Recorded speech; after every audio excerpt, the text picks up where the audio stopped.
Hi! Good morning, happy Tuesday. Pupunta lang kami ni Jan ngayon sa KC Market. Bibili si Jan ng chicken para sa work niya. And then ako naman, dahil madadaanan yung Asian store, sumabay na rin ako kay Jan. Bibili ako ng ampalaya. Yun po yung aking, I think, brunch for later. Ampalaya with egg. Last time bumili ako ng ampalaya pero hindi ko naluto kasi nakatago siya sa ilalim ng vegetable drawer sa ref. So hindi ko siya napansin, and then pagtingin ko lata na siya. So tinapon ko na kaagad. Why is that other vegetable like bitter melon? Okay? You put in the ref and then after few days it's bad. And then the one that we have from the garden, let's say okra, snow peas, it's been there for weeks. Maybe 2 weeks, and it's still fresh. It's fresh, crisp, and happy. Crispy. Yeah, the okra you see at the store, a lot of times it's brown spots. Brown spots. No, when you put in, even if you store in the ref to give more life, no, para matagal siya madaot. After 2 days, 3 days, you will throw it away because it's already black. It's already mushy. It's already soft. No, it's not fresh. Pero yung okra namin sa garden, kaya maganda talaga. Happy talaga ako na nagkaroon kami ng garden. Kasi how many times did we harvest na the snow peas? Almost daily for the snow peas. Almost daily for the green beans. And almost daily for the cucumbers. And we're waiting for the talong now. Because it's flowering. No. Na-happy ako. Kailangan talaga maging madiskarte sa panahon ngayon, guys. Kasi mahal. Yung mga nabibili natin, nasasayang lang yung mga nabibili natin sa mga tindahan. Kasi ilang araw pa lang nadadaot, nadudunot na siya, guys. Samahan ko lang si Jan. May work na siya ngayon. Actually 4 days straight you work there. Yes. Tuesday to Friday. All the way to Friday. Ganyan yung work ni Jan, guys. Minsan twice a week, 3 times a week. 2 big parties. Sometimes naman medyo mahaba. Pero alam mo, mas maganda ang work niya ngayon kumpara before. Kasi before, umabot siya ng 9 days straight, no, with your other job. And not only that, nagtrabaho din siya ng 10 to 12 hours a day. And not only that, maraming pinagdaanan si Jan sa kanyang past work. Not only that, he used to car wash also. You used to wash their cars. Even if you are a chef. Right? Grabe talaga ang mga pinagdaanan ni Jan sa previous niya na trabaho, guys. Kasi, yun nga, parang na-overuse siya. No? Kaya siguro naisipan niya na mag-resign noon kasi parang na-feel niya na tinapakan ang kanyang pagkatao. And then, nakapagtrabaho din ako with Jan before for like a year. I think there, no? I work with you with almost a year, I think. Dinala nila ako sa New York, dinala nila ako sa Hamptons. The good thing about it is I was able to experience to travel with a private jet. No? Yun na lang ang iniisip ko, guys, no? Nakapag-travel kami through private jet, tapos napuntahan ko yung Hamptons sa New York, lugar ng mga mayayaman, mga milyonaryo, bilyonaryo dito sa Amerika. So ayun, yun na lang ang pinagpapasalamat ko sa Panginoon. Kung hindi siguro kami umalis doon pa rin kami nagtatrabaho ngayon ni Jan. Pero nga lang, yung sweldo nga namin is nakapackage kasi siya. Yung sweldo namin. At saka parang maliit kumpara sa ibang mga nagtatrabaho na chef or housekeeper. No? Kasi yung sa amin ni Jan is ginawang package nila. Buti na lang umalis si Jan doon sa kanyang previous na trabaho. Kasi ngayon, ang trabaho ni Jan ngayon, guys, ay napakaganda, napaka-relaxing. Minsan wala siyang trabaho sa 1 week, 2 weeks. Kasi yung kanyang amo ngayon is mga bata pa. Yung kanyang previous na amo, 70 years old, 90 years old, mga ganyan. Ngayon yung amo niya is nasa 60, 70 years old, ganyan, mag-asawa. So ayun, minsan kailangan mong magsakripisyo, minsan kailangan mong iwanan ang iyong trabaho para makita mo kung ano talaga ang para sa'yo. So yun, napapasalamat sa Jan na napunta siya sa isang amo na napakabait, sobrang bait. Pero ngayon naman, pa-retire na si Jan. Diba, pa-retire na rin siya. Hindi ko alam kung papakawalan ba yan siya or what. Kasi sabi ko sa kanya, mag-retire na siya ng mas maaga para mas ma-enjoy pa niya ang life. Diba, kailan ka magre-retire? When do you retire? When you cannot enjoy anymore, right?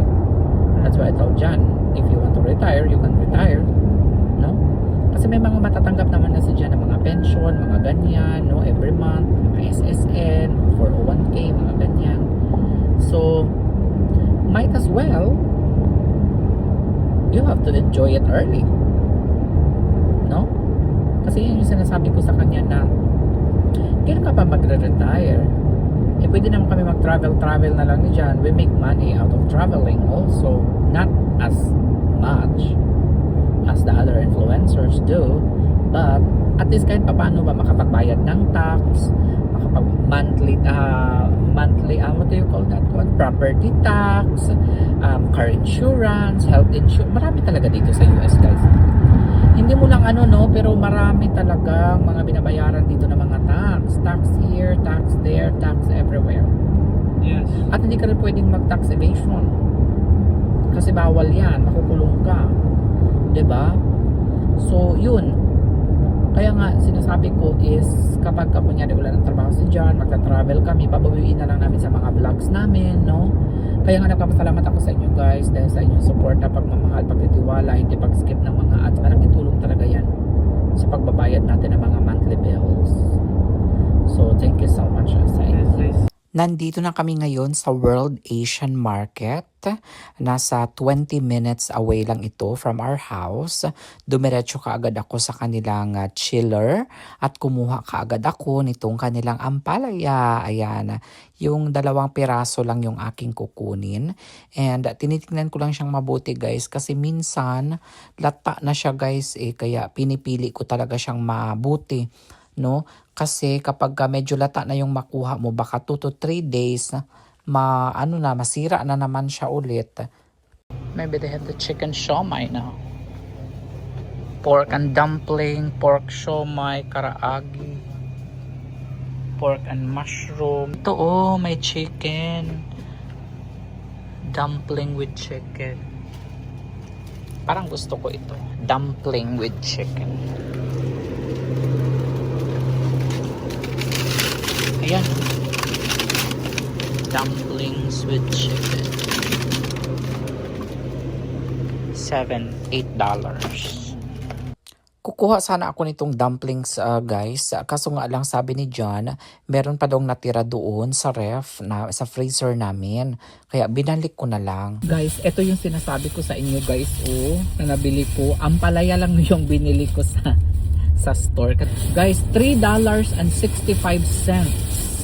But this one I have to cook it right away when I get home. This is gonna be my lunch, and then I will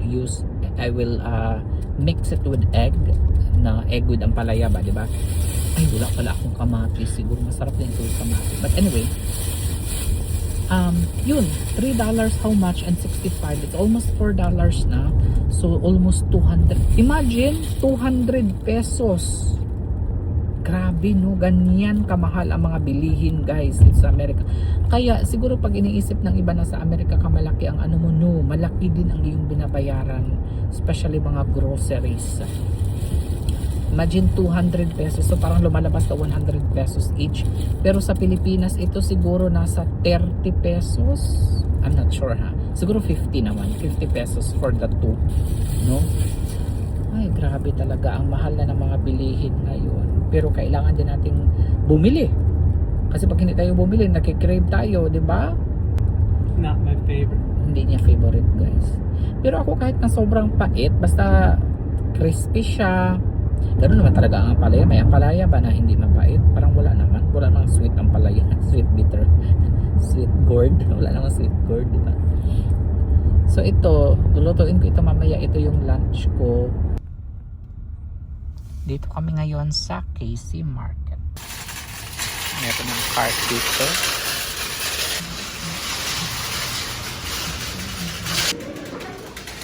How many people for tomorrow? Probably 14. Ang dami kong mga nakitang dried fruits dito guys. Mga peanuts, tapos green peas, banana chips. Tinitignan ko lang yung mga ingredients. Baka hindi pwede sa atin. Ayan daming mga dried fruits. Nakakatuwa. Bale, dalawa yung shopping natin ngayon. One for the house and one for work. And then, ito yung mga kinukuha ni John ngayon, yung mga chicken breast. Lulutuin niya yan for tomorrow kasi may 14 na bisita ang kanyang mga amo. May nakita ako dito guys na parang drumstick siya. Drumette ang tawag ata. Not so sure. Sabi ko, masarap ito na i-deep fry. Ayan, fried with tallow oil. So sabi ko kay John, why not get din tayo ng ganito for the house. So kumuha kami nito guys. This is good for frying in tallow. Deep fry. But you don't put anything. Ayan. Perfect yun. I like it. I almost forgot. For them? Tonight's dinner. But only 2 of them or no? Yeah, they don't have any smaller packs. Ayan, ito yung dinner nila ngayon. Ito yung tomorrow. If I buy 2 small packs, it's 8 pieces.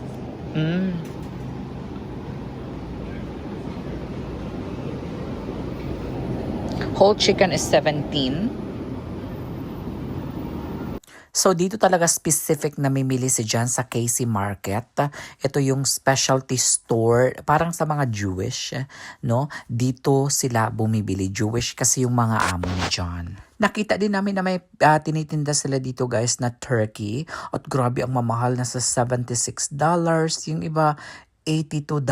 Yung iba, ang mamahal. Nagtataka kami ni Jan kung bakit ang mahal ng turkey nila. Kasi last time, nung bumili si Jan ng turkey, nasa $16 lang. Although, medyo may kalakihan naman talaga ito. Mas bigger ito sa nabili ni Jan. Pero, hindi ganun ka laki ng difference. $82. Hala, ang laki, ang liliit ng mga chicken. Oh, this is the smallest than Costco, dear. But look, $30. At 27.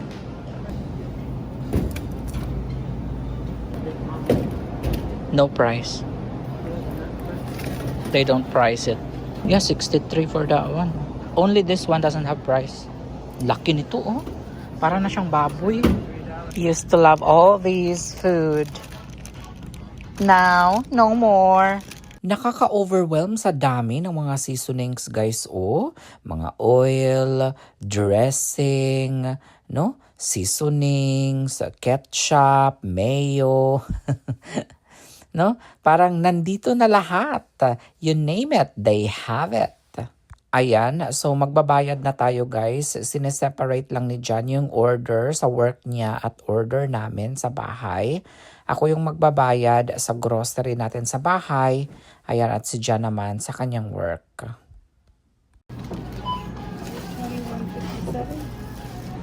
Thanks so much. Have a great day. AC 2157.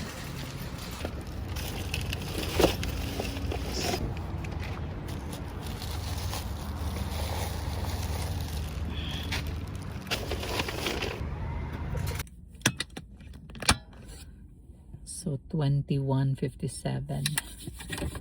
plus 367, almost $25 yung nagastos ko today for the grocery. Sa akin lang yun, no? Hindi pa kasama yung kay Jan. Ang gas pa, di ba? Papunta natin dito, magkano yung gas?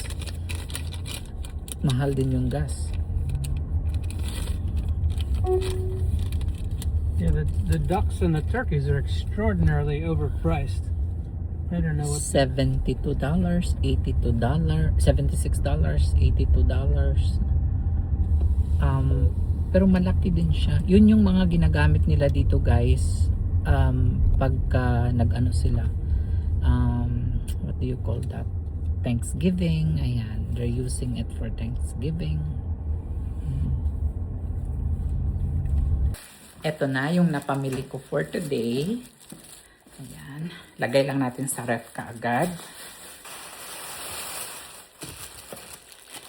Isang ampalaya lang yung lulutuin ko ngayon. Kasi ako lang naman yung kakain. Hindi nang kakain si John. Ampalaya tapos 2 eggs. Medyo lata na siya guys. Napili natin.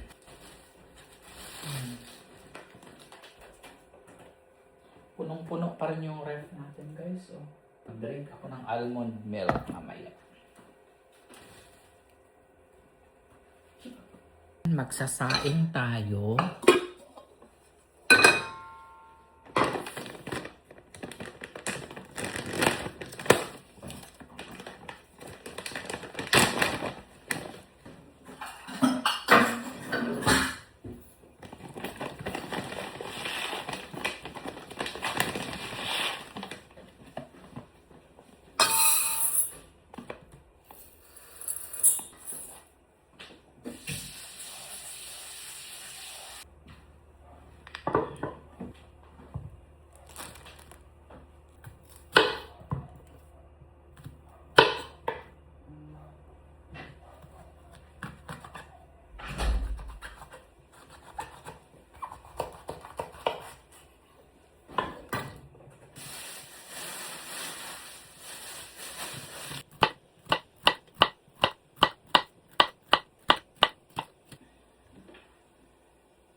Wow. You see? You ordered another cotton board. Open and see. It's heavy. Oh, wow. To the grill. Mm-hmm. Ito yung, what do you call that? Complimentary? Free? Yes. Replacement. Under warranty. It is Aged. corroding. Ayan, oh.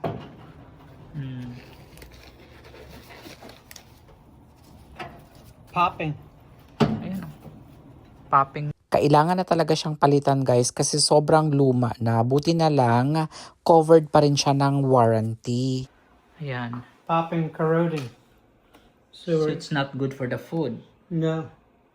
Uh-huh. See how much it falls apart? Right. So it's not good. Actually, twice na ito in how many years? Twice na napalitan. Buti na lang, ano yung mga company dito, guys, ganun po sila. Ganun sila dito sa Amerika. No? Mag-value ng kanilang customer. No? Kaya alam nyo, guys, si Jan, kahit na sobrang mahal ng item, kagaya niyan, sobrang mahal ng item na yan, hindi siya nanghihinayang dahil sa mga company na ito, na kagaya nito, na kapag may broken or something, pinapalitan ka agad siya. Remove one first. Maybe. Okay, let's put it now. Yeah. Perfect. Mm-hmm. Yan, guys, oh. That one's still okay. Ganda. We might as well change it.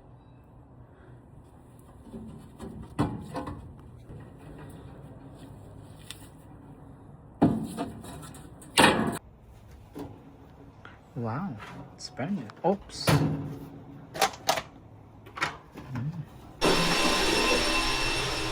Ouch. Init.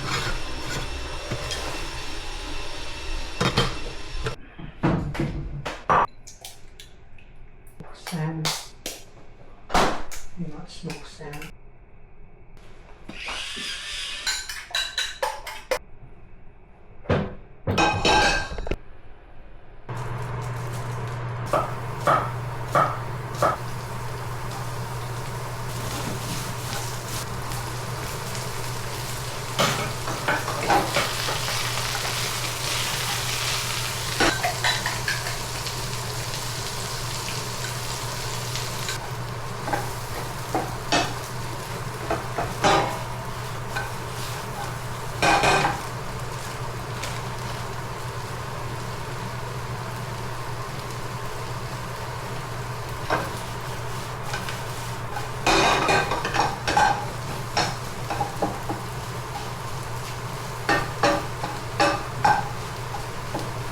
Meron palang leftover dito na konjac rice with ground chicken.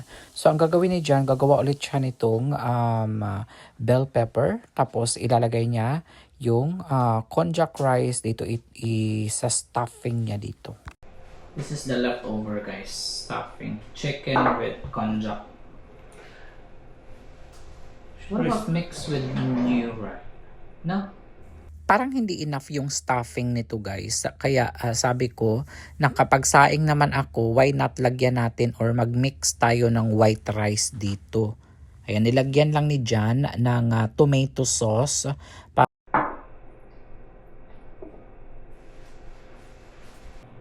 The tomato sauces give it a little more moisture.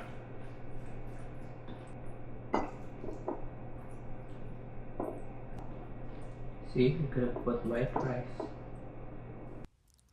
Ayan, buti na lang nakinig si Jan sa akin. Kasi konting white rice lang naman, it will not hurt. Save the seeds. Try it. We'll try it. I think you need red pepper. Green is too early. Sabi ni Jan, is-save daw namin tong seeds ng bell pepper para itanim natin sa ating garden. Ayan, kuha lang tayo ng konting kanin dito. Ayan, not quite big scoop. Ayan, so pwede na yan guys, ihalo natin doon sa leftover konjac natin with ground chicken. Ayan, imimix lang natin yan ng mabuti and then ilalagay na natin yan sa bell pepper and then lulutuin lang natin yan guys sa air fryer sa loob ng siguro mga 10 to 15 minutes.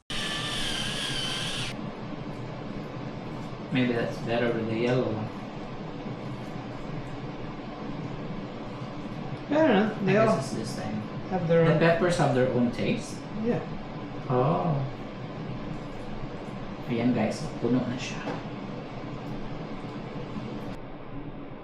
Finalize it. Mm-hmm. Like that.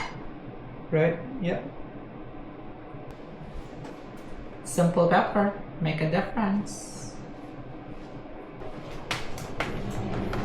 Let's see if it fits. It will be. Perfect. How many minutes? I'm gonna guess around 15 to 20. 15 to 20 minutes daw guys sa air fryer at 200 degrees. So tandaan nyo yan guys ha kapag gumawa kayo ng ganito. Mm-hmm. Scrape out the drops. Waste nothing. We're farmers now.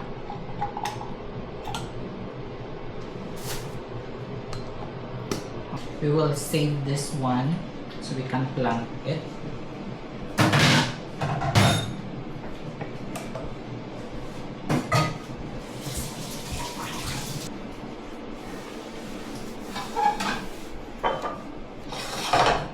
Ampalaya with egg.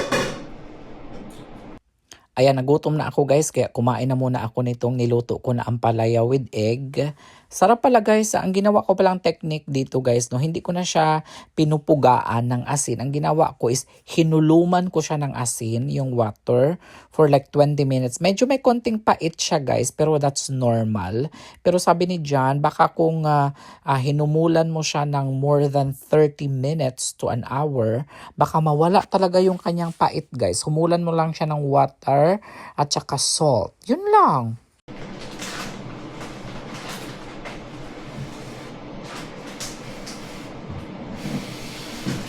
Hindi pwedeng walang rice ang ating ampalaya with egg.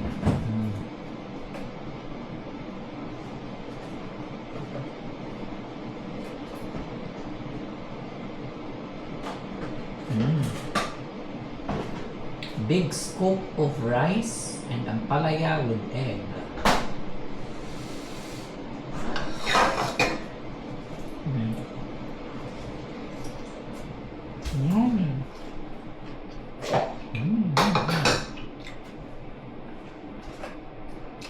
Sarap.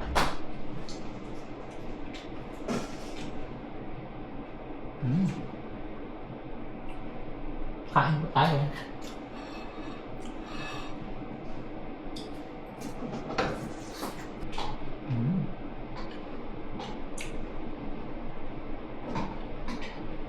Hindi na siya pait.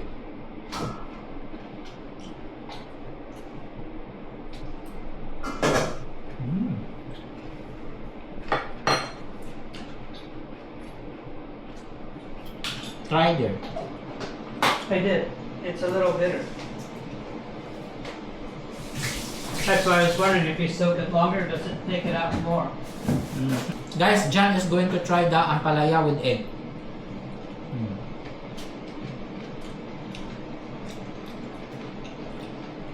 Not bad. Acceptable. Reasonable. Edible. Edible. Kasi pag hindi na ito siya bitter, guys, hindi na ito ampalaya.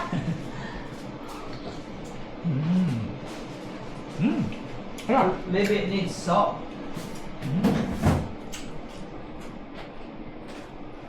Baka lang magtataka kayo guys ha kung bakit may hawak-hawak ako na tripod at saka cellphone. Syempre, habang nagbe-video tayo na kumakain, nire-reels din natin yan guys, para magkaroon din tayo ng extra income.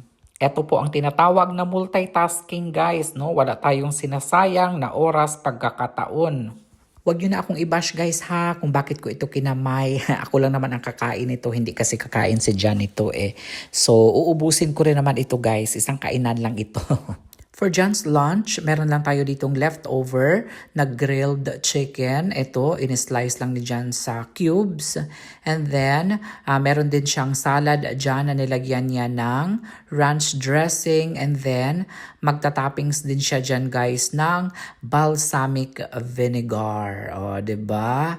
What do you call that guys? Yung caramelized vinaigrette. Tama ba guys? Nakalimutan ko. Basta yan na yun. And then meron siyang fresh mozzarella also na ilalagay niya on top. Healthy living. Salad with ranch dressing and vinaigrette. It's balsamic glaze. Balsamic glaze. So the way you make that, you just take the balsamic vinegar and you cook it till it's a syrup. Delicious salad.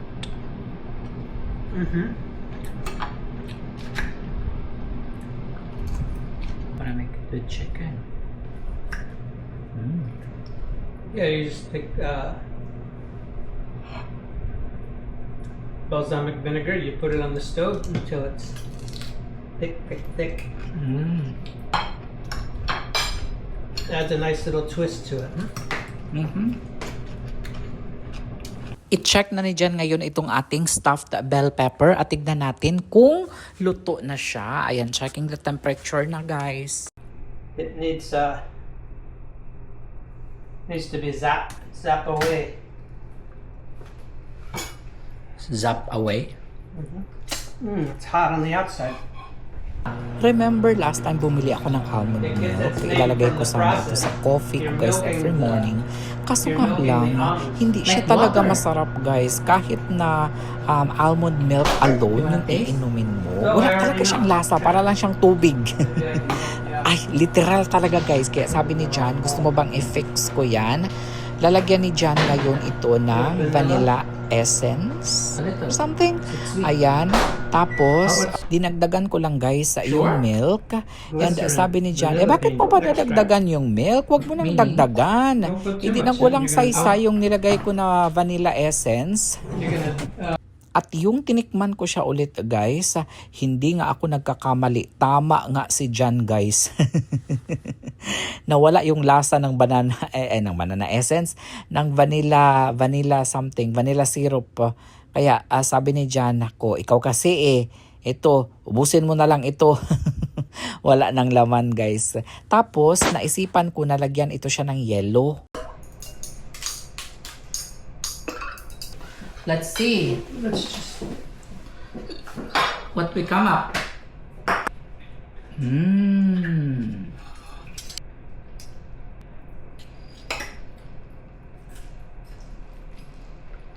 Wow. Look at those.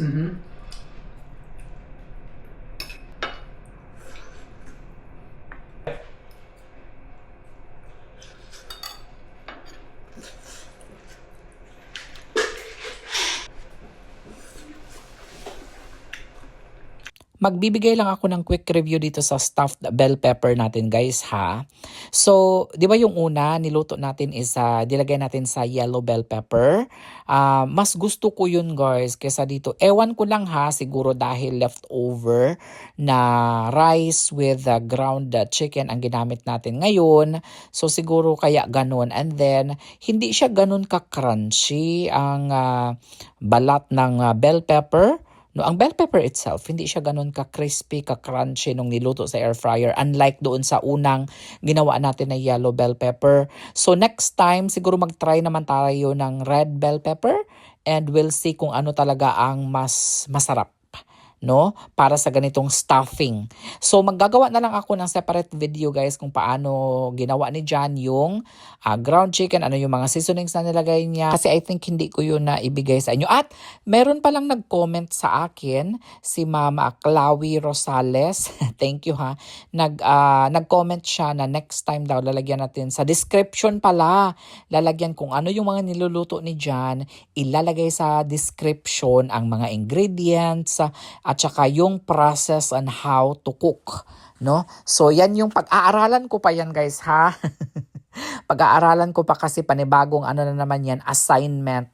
But anyway, thank you so much sa inyong mga suggestions, no, sa akin. In that way, magiging mas ano tayo ba, makabuluhan, ano ba tawag dyan? Makabuluhan ng ating mga vlogs kasi may mga request kayo at may mga recommendation kayo sa akin. Sa puntong ito guys ay nag-check ako ng mga sale sa mga cruise lines, no? Kasi nagbabalak na naman kami ni John na mag-cruise. So tingin-tingin tayo dito ng mga baka may mura, mga last minute na sale. 83% off. Mm-hmm. I guess what we can do in the future, if you don't work, we hop on a cruise 4 days, 3 days. Matagal na namin yung plano ni John guys na kapag mag-retire na siya sa kanyang trabaho, like every month pwede tayong mag-cruise kasi marami talaga mga sale guys. Like mga $300 to $500 1 week na yun guys ha. Imagine niyo yan. $339, imagine. A lot of people are scared, afraid to go on a cruise because they might spend $1,000, $5,000. It really depends on where you go. If you go to Europe, of course, definitely $1,000 because of the flights. Sometimes flight is expensive than the cruise. Yeah, the flight is more expensive than the cruise. So, but if you're not picky, you just go to Caribbean, Eastern, Western, Southern Caribbean, Hawaii, Bahamas, mga ganyan.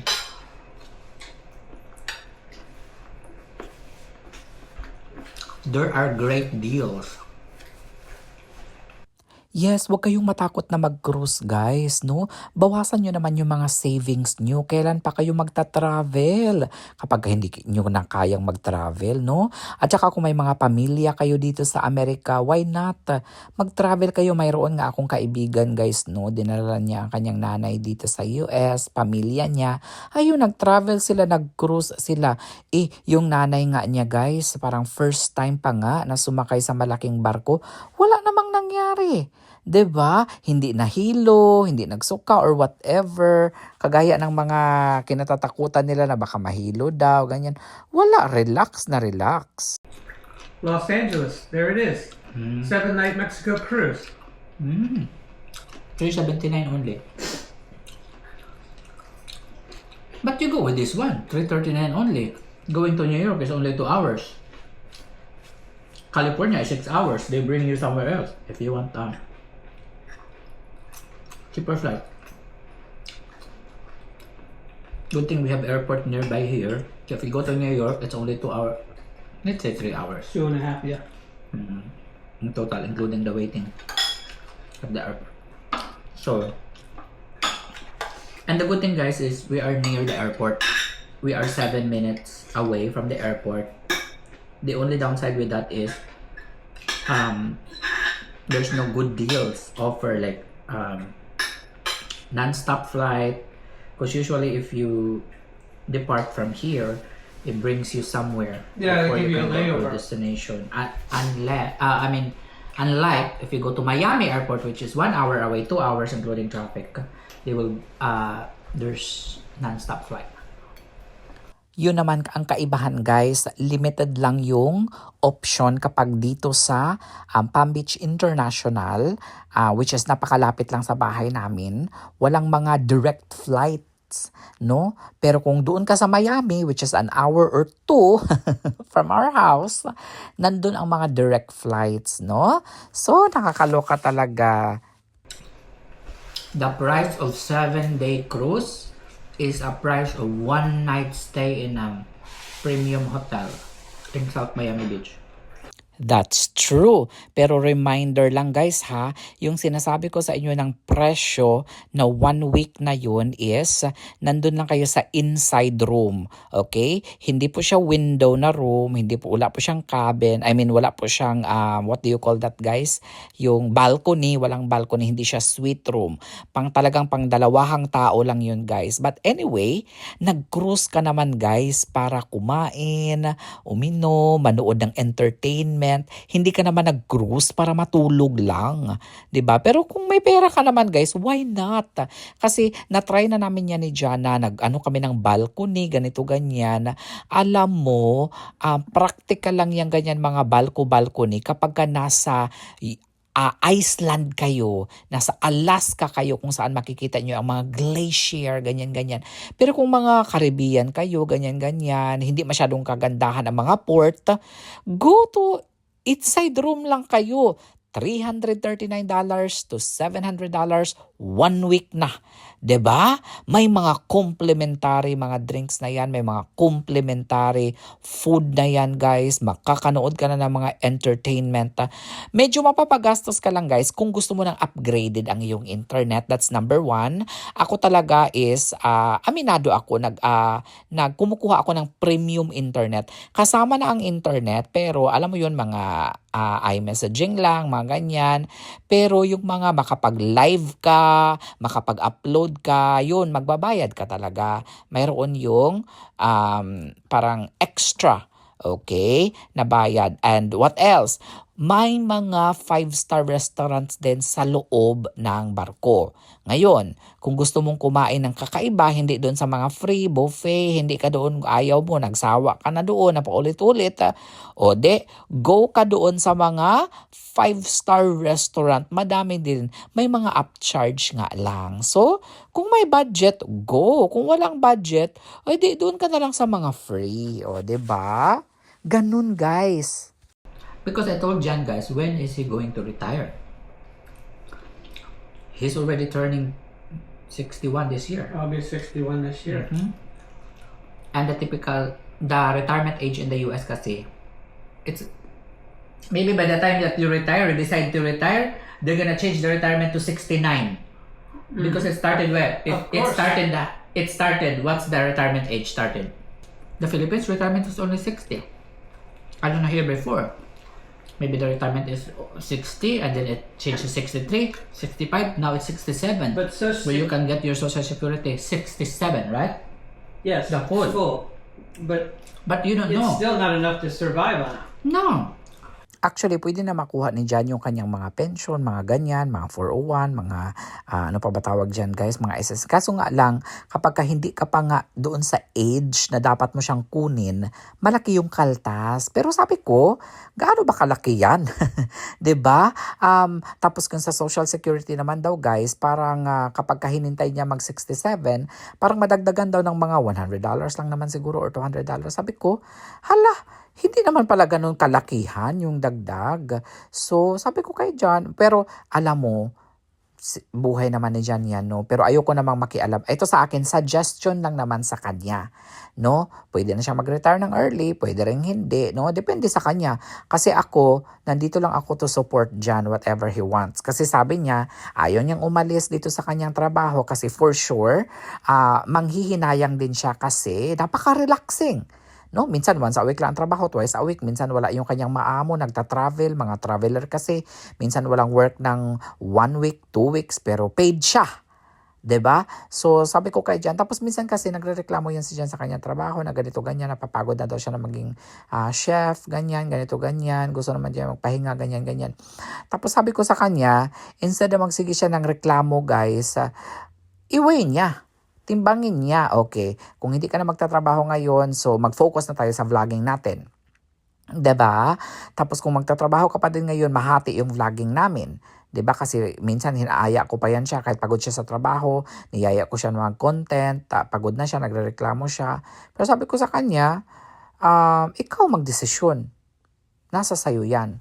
Kung gusto mo pa mag-work, okay, supportahan kita. Kung ayaw mo na mag-work, okay, supportahan pa rin kita. Kasi sino ba naman ang magtutulungan kung di kami lang naman dyan, guys, no?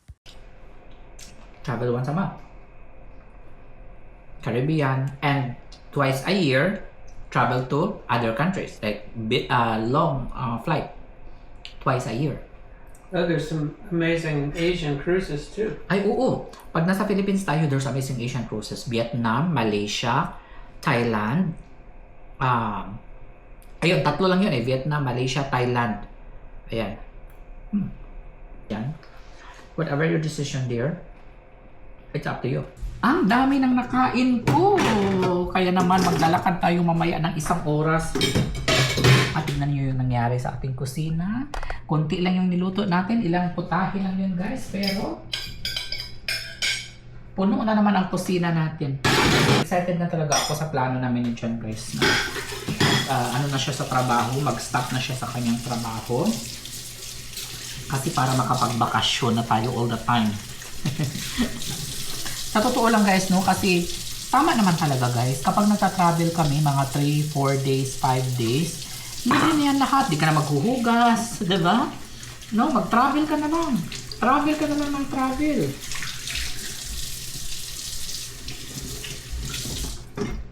Yan talaga ang plan ko guys para dito sa channel ko, para sa mga future vlogs, yung pupuntahan natin ang iba't ibang bansa no, sa pamamagitan ng pagkukurus, and then i-document ko kung ano nga ba yung mga kultura ng iba't ibang bansa, 'di ba? Ano yung mga masasarap na pagkain nila doon, mga delicacy, mga ganyan, tapos i-rate natin sila, no?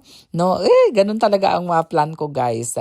Libutin natin ang buong Amerika, yung 50 states talaga guys, lilibutin natin. Tapos pupunta tayo ng Europe, tapos ikot tayo ng Asia. Kapag nasa Philippines tayo, magkukurus tayo doon sa Asia. Yun guys, ang mga plano ko in the future. At sana mas dumami pa ang ating mga subscribers ni Johannes and John, no? Kasi aasahan ninyo guys na bibigyan namin kayo ng magagandang vlogs. Kahapon pala guys, bago tayo mag-end guys, no, may mga iilan na nag-comment, nagtatanong kung magkano yung mga bags natin. Nag-reply po ako sa inyo, shoutout po ulit sa inyo.